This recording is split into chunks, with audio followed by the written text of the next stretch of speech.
راشد خان د ملي لوبډلې لوبډلمشر وټاکل شو. سلام او مینه خوږو کتونکو، وخت مو بخیر، ستړي مه شئ. طارق ضیا صدیقي یو ځل بیا ستاسو په درنه خدمت کې د یوې نوې ویډیو سره حاضر یم. د افغانستان کرکټ بورډ په 2019 کال نړیوال جام سیالیو کې د افغان لوبډلې د پرله پسې ماتو وروسته نن یو ځل بیا د خبري کانفرانس له لارې د ملي لوبډلې په لوبډلمشرۍ کې تغییرات راوست او دا ځل د دریو واړو فارمیټونو لپاره راشد خان نوی لوبډلمشر اعلان کړ. دا تغییرات وروسته له هغې راځي کله چې د پخواني لوبډلمشر اصغر افغان پر ځای ګلبدین نایب د ملي لوبډلې لپاره د یو ورځنیو سیالیو لوبډلمشر اعلان شو.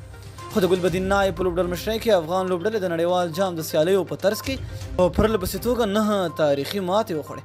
د نړیوال جام پر مهال داسې شکونه هم موجود و چې ګواه کې د اصغر افغان د لرې کېدلو وروسته لوبډله پر 2 برخو یا په 2 ډلو ویشل شوې ده. د مبصرینو پر وینا تجربه ناکو لوبغاړو د ګلبدین په لوبډلمشرۍ کې له زړه لوبه نه کوله چې له همدې امله یې ټول ملت خفه او وژړوه. د 2019 کال نړیوال جام سیالیو څخه په تش لاس د ملي لوبډلې د راتګ سره سم په افغان کرکټ بورډ کې ځینې څېړنې وشوې چې د دغو څېړنو په نتیجه کې یو شمېر تغییرات راغلل. دغه راز یو شمېر مهمې کمیټې هم جوړې شوې تر څو معلومه کړي ولې افغان لوبډلې په نړیوال جام کې په پرله پسې توګه ماتې وخوړې. په دغو کمیټو کې د یوې څېړنې وروسته دا هم معلومه شوه چې افتاب عالم په نړیوال جام کې له ډسپلین څخه سرغړونه کړې وه چې له امله یې د افغانستان ډسپلین کمیټې له 1 کلن بندیز سره مخ کړ.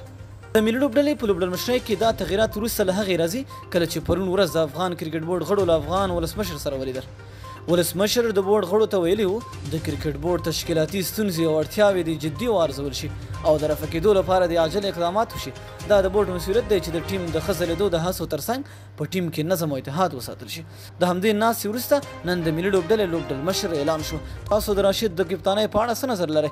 لاندې خپل نظر سره په کمنټ کې ولیکئ. تر بلې ویډیو دلې الله په امان.